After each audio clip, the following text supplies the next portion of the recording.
لغاری صاحب آپ کا کیا پوائنٹ آف ویو ہے؟ جیسے بھٹی صاحب نے کہا اور پھر جنرل صاحب کی بھی میں نے آواز سنی تھی کہ اکثریت اس قوم کی جو ہے وہ کرپٹ ہے، ہم کرپٹ قوم ہیں، ہم یہ تسلیم کر لیں کہ ہمیں کرپٹ قوم ہے تو ہمارے اوپر اس لیے یہ لوگ مسلط ہیں اور یہ مان کے ہم چلیں۔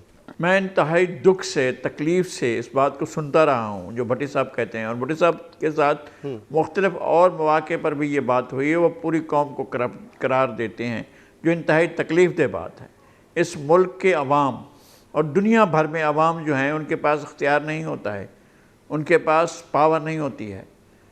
اس طرح سے جب ہم یہ کہہ رہے ہوتے ہیں تو اصل میں ہم ان لوگوں کو اسپیس دے رہے ہوتے ہیں جو چور ہیں، جو سیاسی چور ہیں، جو ادارہ جاتی چور ہیں، جو محکمہ جاتی چور ہیں، جو خدمات کرتے ہیں اور چور ہیں، جو فیصلے کرتے ہیں اور چور ہیں، جو ججمنٹ کرتے ہیں اور چور ہیں، اور جو لوگوں کو تکلیفیں پہنچاتے ہیں چور ہیں، جو لا انفورسمنٹ کرتے ہیں اور چور ہیں، وہ بہت چور ہیں، اور ان چوروں میں ہم پوری قوم کو ملا دیتے ہیں اور کہتے ہیں کہ ہم سب چور ہیں، تو ہم سب چور نہیں ہیں۔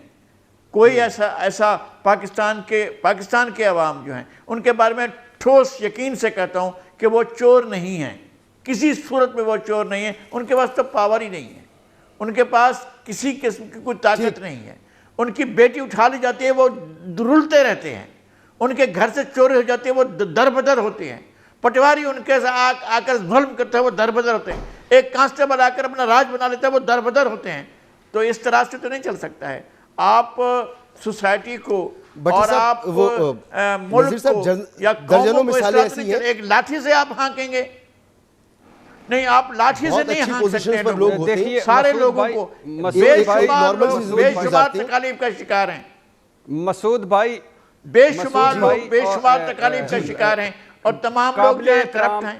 قابل احترام میں یہ کہتا ہوں کہ جن کے پاس اختیار ہے ان کی تعداد ہے 10 لاکھ، ان کی تعداد ہے 15 لاکھ، ان میں کوئی کرپٹ ہو سکتا ہے تو ہو سکتا ہے، زیادہ ہو سکتے ہیں، کم ہو سکتے ہیں، لیکن باقی پاکستان کے عوام جو ہے وہ کس بات کے لیے چور قرار دیے جائیں؟ ان کو کیوں چور قرار دیا جائے؟ ایسے ہم لاٹھی اٹھائیں اور سب کو ہانکنا شروع کر دیں لیکن آپ سب چور ہیں۔ مسعود بھائی صاحب کہہ لیجئے، آپ کہہ لیجئے پھر میں آگے بڑھوں۔ قابل احترام لغاری صاحب کی جو ہمیشہ ہم بڑے میرے استاد کی طرح ہیں، اور ہم اکثر اختلاف بھی کرتے ہیں مگر وہ مہذب طریقے سے، ان سے بڑا کچھ سیکھنے کو ملتا ہے۔ لیکن میرا تھیسس ہے، پلیز یہ ذہن میں رکھیے گا کہ عبدالستار ایدھی صاحب نے الیکشن لڑا ضمانت ضبط، AQ خان صاحب نے ایک پارٹی بنائی تھی اور ان کو امیدواری نہیں ملے، اور ان کی جو ملے ان کی ضمانت ضبط۔ جو مبینہ طور پر چوروں کو ڈاکوؤں کو منتخب کرتی ہے قوم، وہ انڈائریکٹ کرپٹ ہوتی ہے، نمبر 1۔ نمبر 2، قیمے والا نان کو چھوڑ دیجئے، بریانی کی پلیٹ کو چھوڑ دیجئے، یہ 2-2 ہزار پہ جو حلف لیے جا رہے تھے کہ سویلین بالادستی اور جمہوریت بک رہی تھی، اس کو چھوڑ دیجئے۔ کسی گلی محلے میں دیکھ لیجئے گا، کوئی بندہ تول رہا ہے، کسی دکان سے کوئی خالص چیز مل رہی ہے، دودھ آپ کو خالص، یہ تو زرداری صاحب نواز شریف عمران خان نے نہیں کہا کہ دودھ میں پانی ملا کر دیا کریں، سبز سرخ مرچ کسی مل رہی ہو، ایک دکان سے ریٹ دیکھ لیجئے، دوسری دکان کے ریٹ دیکھ لیجئے۔ یہ جو ٹھیلوں والے کی بات کرتے ہیں، ایک ٹھیلے سے آپ کیلے خرید لیجئے گا، دوسرے ٹھیلے سے کیلے خرید لیجئے گا۔ ایسا تو نہیں ہے کہ کہیں خالی نہیں رہا۔ آپ جب ریالٹیز میں جائیں گے، گراؤنڈ ریالٹیز میں جائیں گے، بھٹی صاحب یاد رکھیے مسعود بھائی، کہہ رہے ہیں کیا یہ آپ کہہ رہے ہیں صرف آخری دو جملے یاد رکھیے مسعود بھائی، یاد رکھیے، رشوت دینے والا رشوت لینے والا دونوں جہنمی ہے۔ نمبر 2، اگر یہ قوم جس دن کھڑی ہو گئی اور اس قوم نے کرپٹ اور کرپشن اور نا کرپشن میں فرق جان لیا، اوپر ہمارے تبدیلی آ جائے گی۔ اور دوسری بات یہ ہے کہ جتنے بھی سروے ہوئے ہیں، اس قوم کا کبھی بھی نمبر 1 معاملہ کرپشن نہیں رہا۔ بھٹی صاحب آج بھی اس قوم کے لیے سب سے زیادہ عزت دار شخصیت ایدھی صاحب، عبدالقدیر صاحب ہیں، 10 جو ایسے ڈاکٹرز ہیں۔ میں آ رہا ہوں، آپ کی طرف آ رہا ہوں۔ اور دوسری بات یہ بھٹی صاحب، آپ کیا خود یہ مانتے ہیں کہ پاکستان میں ہونے والے جتنے بھی الیکشنز ہیں وہ سب آزاد الیکشن ہوئے؟ تو آپ ان الیکشنز کو اگر پیمانہ بنا رہے ہیں کہ ملک قوم کرپٹ ہے یا نہیں، تو میرے خیال میں یہ دیکھیں کہ ہمارا سسٹم کیا ہے اور الیکشنز ہمارے یہاں ہوتے کیسے ہیں۔ جنرل صاحب ذرا گفتگو کو آگے بڑھاتے ہیں۔ آج یوسف رضا گیلانی صاحب نے جو گفتگو کی ہے سینٹ کے اندر، اور شاہ محمود قریشی صاحب نے، یوسف رضا گیلانی صاحب کو لتاڑ کے انہوں نے رکھ دیا اور یہ سمجھ میں نہیں آ رہا تھا کہ اگر وہ فیسیلیٹیٹ کر رہے ہیں حکومت کو تو شاہ محمود قریشی صاحب کو غصہ کس بات پر ہے؟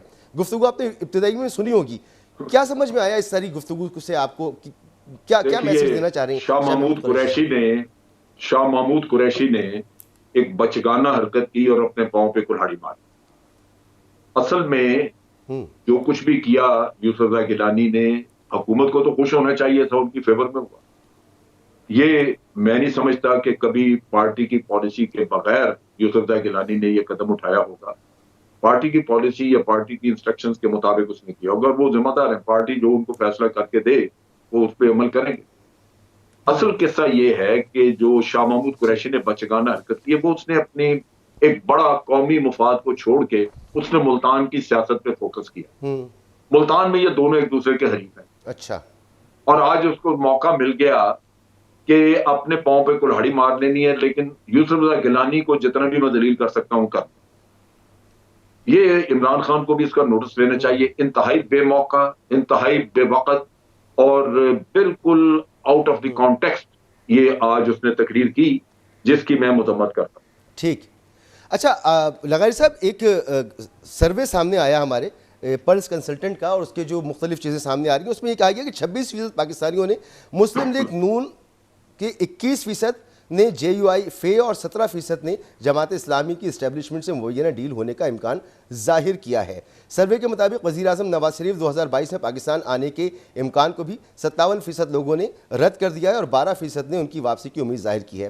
تو اس میں یہ بتایا گیا کہ عوام جو ہیں وہ ان کی اکثریت یہ سمجھتی ہے کہ پیپلز پارٹی جو ہے اس کے زیادہ امکانات ہیں کہ وہ اس کی کوئی ڈیل ہو جائے، اور جب ڈیل ہونے کی صورت میں جب اگلا الیکشن ہو تو اس کا حصہ زیادہ ہو جائے. کیا یہ وجہ تو نہیں ہے کہ آج شاہ محمود قریشی صاحب نے پیپلز پارٹی کو، یوسف رضا گیلانی صاحب کو ایک آئینہ دکھایا ہے؟ میں یہ عرض کرتا ہوں کہ سرویز کے بارے میں میرا عمومی تاثر یہ ہے کہ یہ سارے کے سارے بوگس ہوتے ہیں.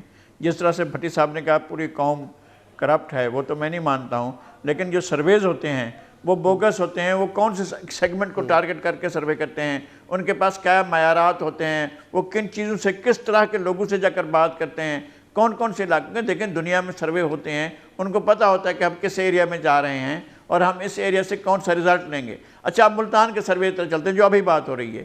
یہ معاملہ ہے موسیٰ پاک شہید کی درگاہ کے سجادہ نشین کا اور مخدوم بہاؤالدین ذکریہ ملتانی کے درگاہ کے جو سجادہ نشین ہیں، ان دونوں درگاہوں کی بات ہے. چونکہ دونوں درگاہیں جو ہیں وہ سیاسی اثر رسوخ بہت زیادہ رکھتی ہیں، اور اس دفعہ لگ رہا ہے چونکہ صوبائی کا الیکشن بھی ہار گئے تھے اور اپنے ہی ایک عزیز سے ہارے تھے اور برے طریقے سے ہارے تھے، اور اس کے بعد اب شاہ محمود قریشی کو نظر لگ رہا ہے کہ جناب میرے لیے کوئی خطرناک حالات پیدا ہو رہے ہیں، اور اس دفعہ انہیں نہیں لگ رہا ہے کہ لوگ انہیں دوبارہ یہ چوائس لیں گے.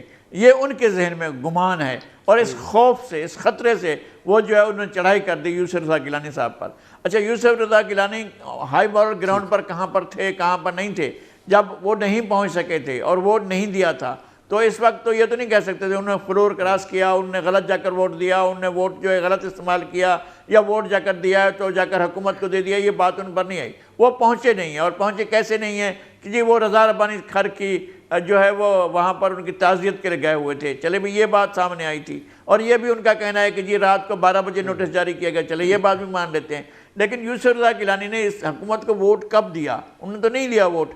اور اس کے بعد ہائی مورل گراؤنڈ یہ بنتا ہے، انہوں نے کہا جی میں استعفیٰ دیتا ہوں. آ کر فلور آف دا ہاؤس میں کہا کہ جی مجھ سے میں نہیں پہنچ پایا ہوں، ووٹ نہیں دے پایا ہوں حکومت کے خلاف، میں ریزائن کرتا ہوں. تو اس کے بعد جو ہے انہوں نے اپنی پارٹی کو بھی ریزائن بھیج دیا. اچھا اس ہائی مارک گراؤنڈ پر لوگوں نے کہا کہ یار بندہ تو اصول والا ہے. اب یہ بات ملتان میں سن رہا ہوں، ملتان کے بارے میں تو مجھے خبریں ملتی رہتی ہیں، لوگ بھی کہتے رہتے ہیں جو بڑے لوگوں کو دیکھتے ہیں، لوگوں کو سمجھتے ہیں اور لوگوں کے ان کے اثرات ہوتے ہیں. ان لوگوں سے میں نے سنا ہے جو شاہ محمود قریشی کے حامی تھے، یار یوسف رضا گیلانی نے یہ تو کمال ہی کر دیا کہ انہوں نے کہا کہ جی میں استعفیٰ دیتا ہوں چونکہ میں پہنچ نہیں سکا تھا. تو اب ان کو بھی یہ پہنچی ہے، یہ آوازیں ان تک بھی پہنچی ہیں شاہ محمود قریشی تک، اور انہوں نے بہت ہی غلط کیا. میں جنرل صاحب سے اتفاق کرتا ہوں، یعنی یہ حلقے کی سیاست ہے، بچکانہ حرکت کی ہے انہوں نے. ٹھیک ہے جی یہ